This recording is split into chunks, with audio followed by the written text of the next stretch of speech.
I have been living in Germany since September 2012. If we conservatively estimate that I've had one interaction with a German person for every day that I've lived here, we can roughly estimate that that has been 3,832 interactions. Out of all those interactions, I can actually only recall 2 instances where I heard a racist comment against me. If we round that up, that is around 0.05% of my interactions with Germans in Germany. In this video, we explore the topic racism in Germany as a Latina woman.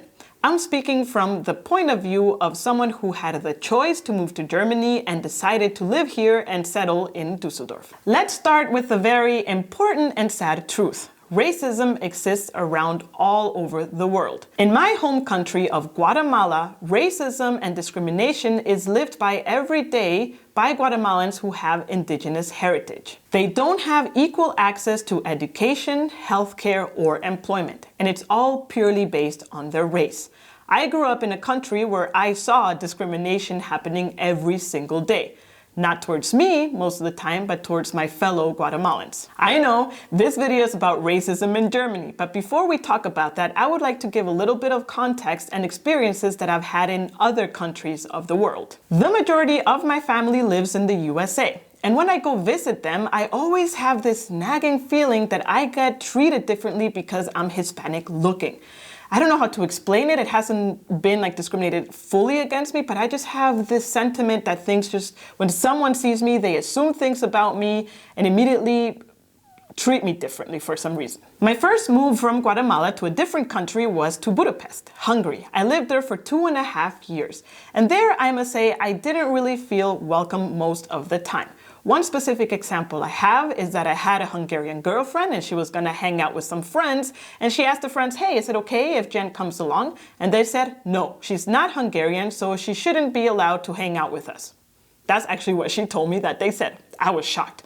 Okay, then obviously I didn't hang out with her friends. Another example that comes to mind is once when Ivan and I were actually in Denmark walking through the streets, speaking English with each other, and a group of Danish men started making fun of our accent, and because they assumed that we were from the USA, and it didn't feel nice at all. We actually got quite scared, and we started walking a little bit faster. Now, with those 3 or 4 examples, the last 2, are they really racism, or are they not more like xenophobia? That is a very good point. And that is actually one thing that we should probably talk about. The difference between xenophobia and racism, because most of the time they get bundled into the same bucket, even though they are 2 different things. Although both things are discrimination. Of course. Now let's look in detail what xenophobia and racism actually describe. So xenophobia is more of a dislike of or prejudice against people from other countries. Race does not always play a role here. It's more the fear of someone who comes from another country, religion, and cultural differences. So more like someone foreign. Yeah, that could be even a white person who speaks English from the USA. You could also be discriminated against. Like in Denmark. Yes. Versus racism is the belief that different races possess distinct characteristic, abilities, or qualities, especially so as to distinguish them as inferior or superior to one another. So I'd say out of the experiences that I shared, my growing up in Guatemala was definitely racism, because this is discrimination based on the Guatemalans with indigenous heritage and their race, because they look different. And the experiences that I described in Budapest and Denmark could be labeled as xenophobia. Now let's circle back to Germany. Is there racism and xenophobia in Germany? Absolutely, yes. And I can tell you the 2 examples that I mentioned at the beginning of the video. The first one, I was at a party, at a friend's party, and he also had his family invited to this party. It was a big gathering, actually. His family was bigger than I expected. And there were older people, like elderly, maybe above 70, 80 years old. And my friend was having a conversation with one of his uncles. And they were talking. And I had to interrupt him because I was looking for something in the house. And the uncle mentioned, oh, how nice that the maid is here to help today. And my friend looked at him and was like, huh? No, this is my friend? Like, what do you mean, maid? The uncle was very shocked. He didn't apologize, but I could see a little bit of shame and discomfort on his face. I was also shocked, and I continued talking with my friend, and as I exited their conversation and I went to Ivan, I'm like, Ivan, I feel like I just got discriminated against. Yep, that was actually the first time you said that ever to me. Yeah. And the second incident, we were also with a group of friends and we were talking, having a good night. And someone was complimenting this color of my skin because we had just returned from urlaub, from vacation. And through this comment, something, I don't know, this friend was really excited talking about things. And then she said something in the lines, because your skin is dirtier. And I was like, what? Whoa. Immediately, it took literally less than 3 milliseconds for her to realize what she said. That came out wrong. That's not what I meant to say. Exactly. And she super apologized. And she was like, oh my God, in my head, it sounded so much different. And she's German, mind you. So, of course, language barrier a little bit. And of course, that made me feel super weird, right? Because like, what do you mean my skin is dirtier? But anyways, we talked about it and then we're really good friends still. So no hard feelings. And these are the 2 cases that I can remember of feeling weird and discriminated in Germany. But of course, everyone's experience will be so different because it depends on so many factors. And of course, also it depends a little bit of the stereotype that your looks, for example, or your country of origin fits into. Like you fit the stereotype of Hispanic in the US in a certain bucket that doesn't exist in Germany because there's just not this bucket for Hispanics. Yeah. But Germany has other buckets, so it really depends on your individual background. Yes, and as some examples of other experiences that we've heard from friends and people around us is that I had a Mexican colleague who was looking for an apartment. She went to view it. It was amazing. She had a good connection with the person, but the person was not the landlord. He was looking for someone to take over his apartment. So the person was like, hey, no problem. I'll speak to the landlord, and then I'm pretty sure next week we'll be able to sign the contract. Next thing she knows, the guy is calling her and saying like, dude, I'm so sorry, but the landlord literally say we don't rent to Mexicans. Yeah, so that was like, what? Like this whole bucket labeling, as you put it. Well, in this case, I'd say it was more the foreigner bucket than I would say the actual Mexican bucket per se. Yes, like the xenophobia that we were talking about. Exactly, yeah. Because when I was referring to buckets in Germany, I mean, let's voice them. That's why we're here to talk about it. I'd say there is more stereotype thinking of the Turkish population, just because there are more Turks in Germany, as well as, I would say, generally speaking, the Arabic population.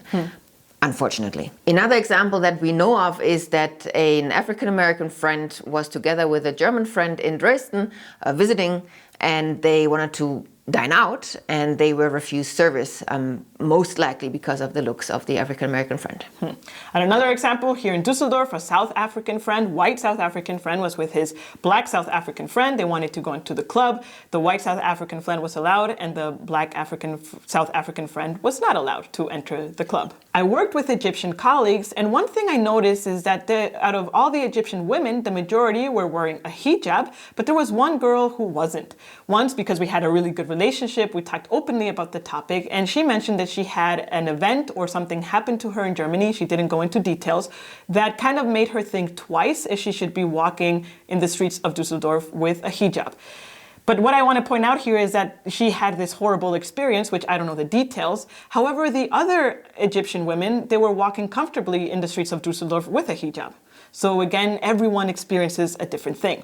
And of course, we're not going to leave you hanging and it's just like, oh, this might happen to you. We're also going to give you tools of what you can do in such situations, because Germany has a lot of initiatives and actually governmental offices that are really made to fight discrimination and racism within the country. Now, as we've discussed in this video, you will most likely encounter 1, 2, or sometimes maybe even more ignorant people during your time in Germany or even elsewhere in the world, but we are sticking to Germany for now. And the important thing is to know what to do if you feel discriminated against. Now, of course, there's different levels of discrimination that lead to different actions you should take. The first level, if someone throws a comment to you or you feel discriminated in a place, you can of course stand up and actually say, hey, this is not okay. This one also specifically could be applied if you have a friend or colleague who says something offensive and you're not okay with it, then definitely speak up in a non-confrontational way. If it's a colleague, you can say, hey, I felt offended by this, please don't do it again. If the colleague continues to be offensive, you can always raise the issue with HR or your manager as well. If, let's say, as we've actually read from some of you in our comments, you get denied treatment from a doctor or service in a restaurant, which is obvious that it's really against you being foreign or of a certain race, then you can actually claim a report with the Anti-Discrimination Agency in Germany.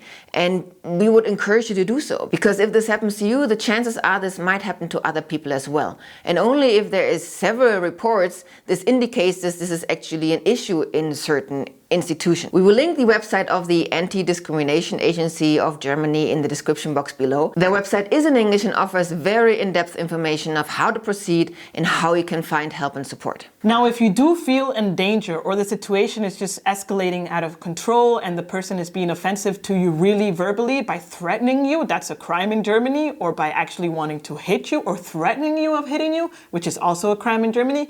Rule number one is to find safety. If you're in a public space, run into a shop or into another public area and call the police.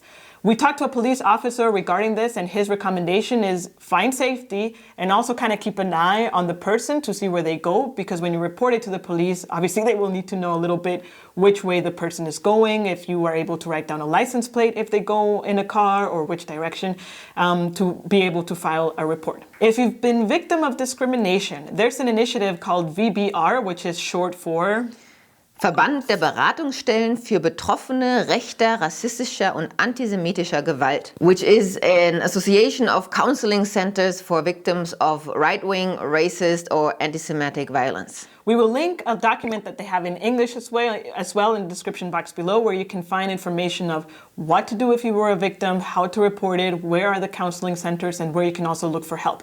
Because another thing that if you have been a victim of discrimination, which is important to heal as well as to talk about it.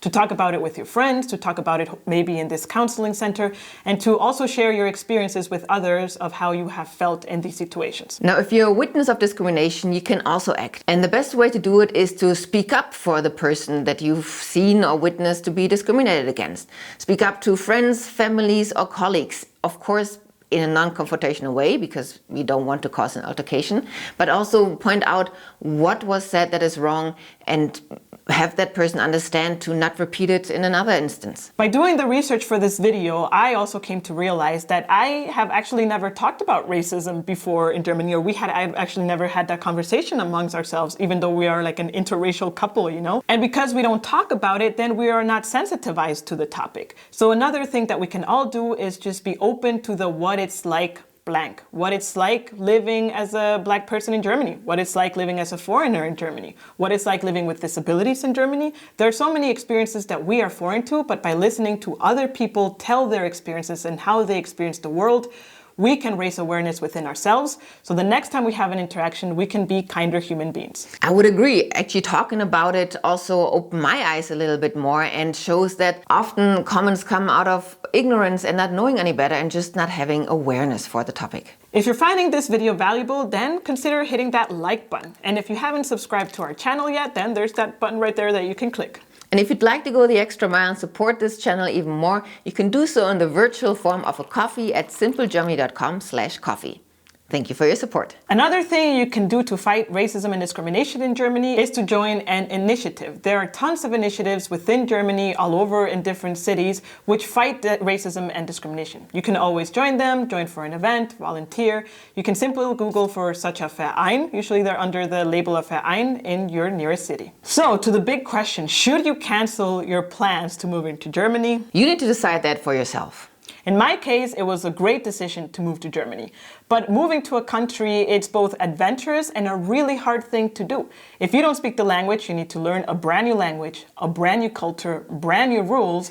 Because for me, for example, yes, there are rules in Guatemala, but do people follow them? No. Versus in Germany, the majority, not everyone of course, follows the rules. And if you're doing something wrong, Germans will not hesitate in letting you know. Sometimes they're super nice about it, sometimes they're not nice at all about it, and it can be easy to feel like a victim of racism and xenophobia. But some of the times it's just, dude, you're not allowed to eat pizza in a bus, like that's just a thing, so don't do it. Part of the process of being a newcomer is to learn how the new country works, and some rules in Germany are super easy to remember and others are super hard to remember or not even aware that, that's a rule. I heard someone once say, Move to a place that makes you feel welcome and accepts who you are. I feel lucky and grateful that I had the choice to move to Germany and to settle in such a beautiful place like Düsseldorf. 99.95% of the time, I have felt welcome and safe in Germany. Okay, let's not count going into the Ausländerbehörde because that is another topic of its own. But generally speaking, my interactions with Germans have been positive or neutral, been treated like everyone else. And definitely one thing that helped me in this transition is to learn the language. Learning German is a key thing for you to feel integrated, at least it was for me, and to be able to understand the place where Germans are coming from. I have found in Germany a place that has made me feel welcome and safe, unlike my home country like Guatemala. Germany has accepted the fact that I'm a queer, short, curly, brown immigrant woman. Quoting Amy Chua, a writer from the USA, "Do you know what a foreign accent is? It's a sign of bravery." We hope we have provided you with some context, but most importantly, some tools that you can use in case you're ever a victim of discrimination or racism in Germany. If you're curious about the things that we love about living in Düsseldorf, then make sure to check out the video that's here on the left. Until next time, tschüss! Actually, if this video is being valuable to you, Come on. Under simplegermany.com/coffee. Now Thank you for continue. your support. Let's do that again. Okay, peace.